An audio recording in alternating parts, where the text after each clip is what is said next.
Beneath the surface of Stranger Things lies something even stranger: clues. Deliberate, clever, and buried in plain sight. If you think it was all just coincidence, think again. The Duffer Brothers planted signs of what was coming long before we knew to look. Let's rewind through every season and expose 15 predictions the show made about its own darkest turns. It all kicks off in episode 1 when Mike, Lucas, Dustin, and Will are playing Dungeons & Dragons. They're facing off against the Demogorgon, a terrifying monster from the game. Mike warns the group it's their biggest challenge yet. And just like that, moments later, they lose when Will fails his dice roll. But this wasn't just a random monster. They were actually foreshadowing the real threat that soon abducts Will and terrorizes Hawkins. It set the tone for the entire series, using their game as subtle clues about what's to come. In Season 1, the Demogorgon unlocks a door without even touching it. That shouldn't be possible, right? Demogorgons don't have telekinetic powers, but you know who does? Vecna. That tiny moment was more than creepy. It might have been our first clue that Vecna was already active, controlling the Demogorgon like a puppet and giving it temporary powers to do his bidding. And in episode 3, while Nancy is walking down the hallway asking, "Have you seen Barb?" the answer is already on the wall behind her. A poster pinned to the school bulletin board reads, "Nevermore." It's a reference to Edgar Allan Poe's The Raven, where a grieving narrator is haunted by that word after losing someone forever.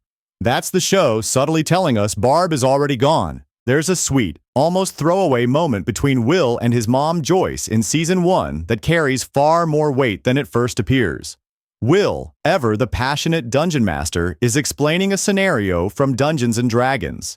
He talks about how even the smartest wizards at times find themselves cornered, unable to outthink their enemies. In those moments, he says, there's only one solution.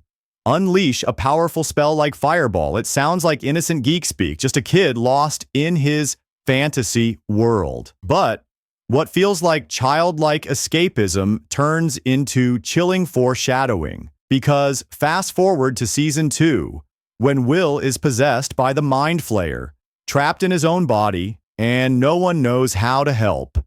Joyce makes a bold, desperate choice. She cranks up the heat in the cabin, surrounding her son with fire and scorching heat, forcing the monster out of him, just like the fireball spell Will described. What once sounded like a playful metaphor becomes a literal fiery battle for his soul. In Season 2, Lucas teases Dustin for failing to rescue Princess Daphne in the Dragon's Lair arcade game. Most people laughed it off, but if you look closer, it actually foreshadows Lucas winning Max's affection over Dustin in Season 4. Their arcade banter became a quiet clue about their love triangle's future. When Murray first shows up, he's ranting about a Russian invasion in Hawkins. Even Hopper laughs him off. But Murray wasn't crazy. He was right. In Season 3, we learn about the secret Russian operation beneath Starcourt Mall, complete with military scientists, guards, and a machine that's literally ripping open the fabric of reality. Murray had already connected the dots while everyone else dismissed him. Yeah, even that episode, the one Stranger Things fans love to skip, Season 2, Episode 7, The Lost Sister, has a sneaky blink and you'll miss it moment that hits way harder in hindsight. Amid the controversial storyline and detour from Hawkins, there's a quiet visual tucked in the background of a single scene. A strange symbol painted on a wall. A hand with an eye embedded in the palm. To most casual viewers, it just looks like some edgy, eerie graffiti. Creepy, sure, but forgettable. But to seasoned Dungeons & Dragons fans, that symbol is unmistakable. It's Vecna's mark, pulled straight from the Vecna Lives campaign module, a calling card of the powerful undead wizard-turned-god. It's a deep-cut reference and it speaks volumes, because long before Henry Creel ever stepped into the spotlight, long before the name Vecna was uttered in Season 4, the Duffer Brothers had already begun weaving his legacy into the fabric of the show. That single image wasn't just random set design, it was an early breadcrumb, a chilling premonition of the evil that would one day come to define the Upside Down's darkest threat. And with that, the seeds of the future were already being sown. even in the most overlooked corners of Season 2. There's a lighthearted scene in Stranger Things where Jim Hopper is driving with a rare smile on his face, singing along to the upbeat tune, "You Don't Mess Around with Jim." At first glance, it feels like a charming character moment. Just Hopper unwinding, letting his guard down. But the twist? The lyrics of that very song foreshadow something far darker. The track ends with the titular Jim getting killed by a stronger man, a grim end hidden beneath a catchy melody. Fast forward to the end of Season 3, and the parallel becomes chillingly real. Hopper doesn't just fight Russians, he uncovers and exposes their covert operation beneath Starcourt Mall, risking everything to stop them from tearing open a gate to the Upside Down. He charges in with full knowledge of what's at stake, fully prepared to give his life to save Hawkins and the people he loves, including his daughter, 11. And for a moment, it seems like he does. In a heart-wrenching explosion, Hopper disappears, presumed dead.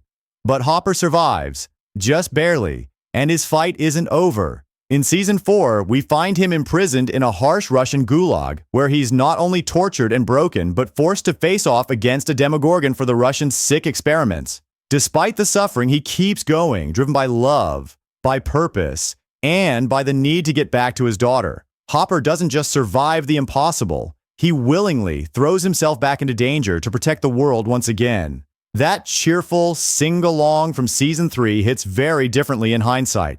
What seemed like a fun, carefree moment was actually a lyrical omen, one that quietly warned us about the deadly storm ahead. By now, we know it was all true. Murray's theories about Russian interference weren't just conspiracy, they were spoilers. Beneath Starcourt Mall is a full-blown covert Russian base drilling into the Upside Down.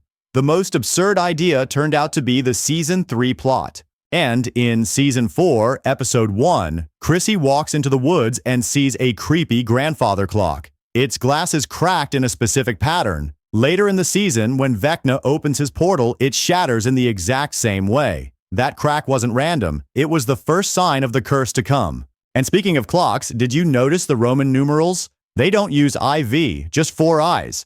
Why? Because Vecna needs 4 victims, and he is number 1.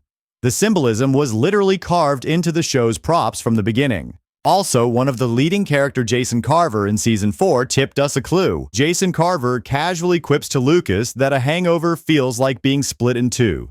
At the time, it plays off as nothing more than teenage bravado, a throwaway joke in the heat of locker room banter. By the season's end, that line takes on a much darker meaning. Jason ends up at ground zero as the Upside Down rips through Hawkins. And in one of the most brutal, blink and you'll miss it moments, a gate opens and tears directly through his body, literally splitting him in 2. That offhand hangover line, it transforms from a joke into grim foreshadowing, chilling, precise, and haunting in hindsight. In Season 4, during what seems like a completely ordinary school presentation, there's a fleeting detail that most viewers missed. But it's chilling once you spot it. Behind Will, barely noticeable in the background, is a single word scrawled on a classroom display. Henry. At first it seems like nothing, but to those who know the truth, it hits like a lightning bolt. Henry Creel, the boy who would become Vecna. This wasn't just set dressing. It was a hidden breadcrumb, quietly linking Will to Vecna's dark legacy long before the full horror unfolded. The name hangs behind Will like a shadow, hinting that the nightmare he once escaped might never have left him at all. It's subtle, brilliant, and unsettling classic Duffer Brothers. At first glance, Eddie Munson's bat tattoos seem like edgy heavy metal designs. But fast forward to his final moments, and they suddenly make perfect sense. Eddie doesn't just die. He dies fighting a swarm of monstrous bats in the Upside Down. Those tattoos weren't just decoration, they were destiny inked on his skin. So, there you have moments where Stranger Things told us exactly what was going to happen. We just didn't see it. If you love clever storytelling, D&D Easter eggs, and creepy foreshadowing, then hit like, subscribe, and ring that bell, because this rabbit hole only goes deeper. And If you want to dive into the authoroids for Stranger Things Season 5, click the video on the right. See you in the Upside Down.